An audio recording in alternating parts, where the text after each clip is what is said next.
Right mates, how's it going? In today's video, chapter 17 of Arthas, Rise of the Lich King. Quite a few deaths in this one, so let's get... As Arthas rode invincible towards Underhall, he couldn't help but think how bloody ironic his current situation was. After the fall of Lordaeron, Arthas had gone on a bit of a rampage, moving from town to town and unleashing his new subjects on them. He'd even taken to calling his forces the Scourge, the same name that Kel'thuzad had used.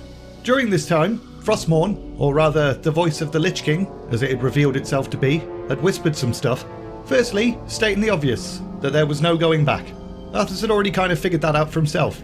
But also, the Lich King wanted Arthas to go ahead and resurrect Kel'thuzad, the necromancer that the prince had killed in the first place. And on top of that, Arthas had been joined by one of the Lich King's sergeants, a dreadlord called Tychondrius. I am like Mal'Garnith, yes, but I am not your enemy. I've come to congratulate you.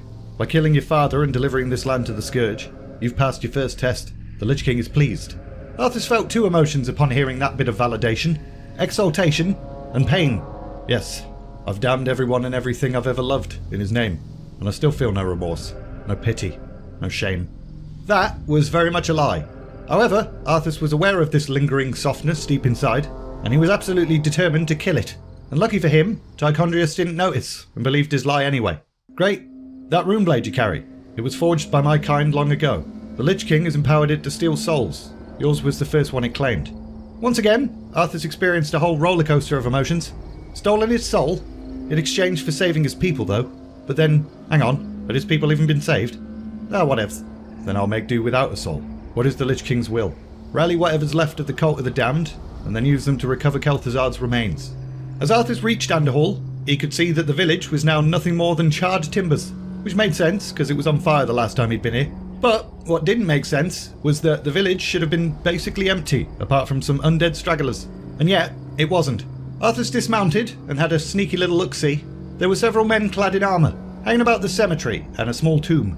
And Arthas's eyes widened as he realised that these men were paladins. God damn it, Uther.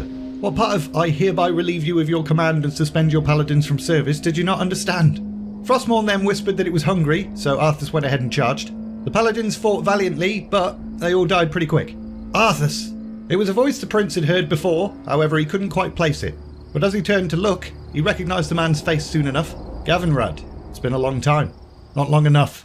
Stand aside, brother. I've come to collect some old bones. Let me pass and I won't hurt you. You're no brother of mine. Why Uther ever vouched for you is beyond me. You've broken his heart, boy. He would have given his life for yours in a second, and this is how you repay him? I knew it was a mistake to accept a spoiled prince into our order. You've made a mockery of the Silver Hand. No, brother. When I slay your body, raise it as my servant, and then make you dance to my tune, that, Gavinrad, will be a mockery of the Silver Hand. Despite that bit of sass, Gavinrad did not rush in. Instead, he gathered himself and started praying to the light. And Arthas went ahead and allowed him to finish that prayer because it wasn't going to help him anyway. And sure enough, it didn't. Arthas basically took him down in one blow. After that, Arthas turned to some of the cultists that had just been kind of watching him this entire time rather than helping, and gestured for them to get started. Although the prince had left Kel'thuzad's remains where he'd killed him, his acolytes had obviously cared enough to move his body to a small crypt. And once they identified which crypt it was, Arthas went ahead and opened it. Told you my death would mean little. What the? Am I hearing ghosts now? Not just hearing them, seeing them apparently. Kel'thuzad's shape then slowly formed right before his eyes. I was right about you, Prince Arthas. But Kel'thuzad's shape then immediately disappeared again, as Tychondrius' booming voice came out of nowhere yelling, "It took you long enough!" And Arthas wasn't quite sure if he'd actually seen Kel'thuzad's ghost, or if he was just going ever so slightly mental. But once again, Tychondrius didn't seem to notice. These remains are badly decomposed. They'll never survive the trip to Kel'thalas. Kel'thalas? Yep. Only the energies of the High Elves Sunwell can bring Kel'thuzad back to life, and with each moment he's decaying even further. You're going to need to steal a very special urn from the paladins. Place the necromancer's remains in it, and that should keep him protected for the journey. There was a hint of a smirk on the dreadlord's face. He was definitely finding something about this amusing, but Arthas decided not to ask any questions. So he just shrugged, jumped on Invincible and head out to do what he was told. And after a short journey, he found what he was looking for. A funeral procession, moving slowly along the road. Several men in armour walked single file, with one man in the centre carrying the urn, which Tychondrius had spoken of.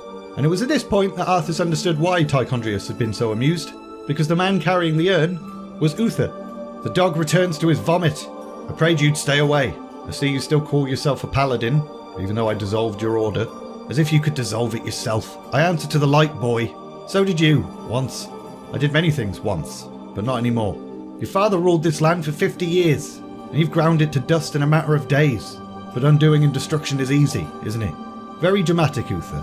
As fun as this is, I don't have time for your bullshit. I've come for the urn. Give it to me, and I'll make sure you die quickly. This urn holds your father's ashes, Arthas. What, were you hoping to piss on him one last time before you left his kingdom to rot? That revelation stung Arthas a little bit. Obviously the second reason why Tichondrius had been smirking. I didn't know what it held, but it doesn't matter. I'll take what I came for, one way or another. Frostmourne was almost humming with glee now, eager for some tasty soul nuggets. And as Arthas settled into an attack position, Uther regarded him for a moment and then lifted his own glowing weapon. I didn't want to believe it. When you were younger and selfish, I called it a child's failing. When you pushed on stubbornly, I dismissed it as a youth's need to move out from his father's shadow. And Stratholme, well, I prayed you'd find your own path to see the error of your judgment. I couldn't stand against my liege's son, but now you do.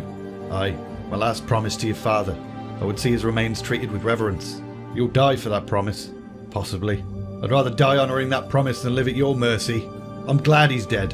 I'm glad he doesn't have to see what you've become. Once again, Uther's remark hurt. Damn this lingering softness. And Uther, seeing Arthas' hesitation, decided that was the perfect moment to charge. The prince barely managed to dodge Uther's strike before bringing Frostmourne down himself, but Uther blocked it with his hammer before unleashing another flurry of attacks. It ends here, boy. For light's justice. Uther's hammer then descended and knocked the air right out of Arthas' body, and Frostmourne right out of his hand. Only his armour saved him from being mortally wounded from the blow. And as he looked up at his old mentor, he could see that Uther was glowing blindingly bright. Not just his weapon, but his entire body. And Arthas' eyes filled with tears as he thought about how he'd abandoned the light, betrayed the light, and was now awaiting a killing blow from the light. But then something weird happened. Arthas wasn't sure if he'd grasped his sword without realising it, or if it had leapt back into his hand like some kind of Jedi trick. All he knew was, he had his sword again, and he was whispering. Every light has its shadow, every day has its night, and even the brightest candle can be snuffed out. Somehow, those words, that sound like something a depressed Green Lantern would say, reassured Arthas. So he took a deep breath to refill his lungs, and then leapt away before being crushed. Uther didn't even have time to process what had just happened before the prince surged forward with his own flurry of attacks. Again and again, Frostmourne landed, hitting the hammer, hitting Uther's shoulder, almost severing his arm off, hitting his breastplate, and then finally, tearing at Uther's flesh. I dearly hope there's a special place in hell waiting for you, Arthas. We may never know, Uther. I intend to live forever. And with that, Arthas went ahead and plunged his rune blade right down Uther's throat. And for consistency's sake, he then took down all the other men that were there as well, because the book just kind of glosses over them. Arthas then knelt down and picked up the urn, and held it for a long moment before breaking the seal and pouring its contents out. The ashes of King Tyrannus fell like plagued flour, before the wind shifted and blew it all right into Arthas' face. And that caused him to cough violently, and lose his shit for a little bit.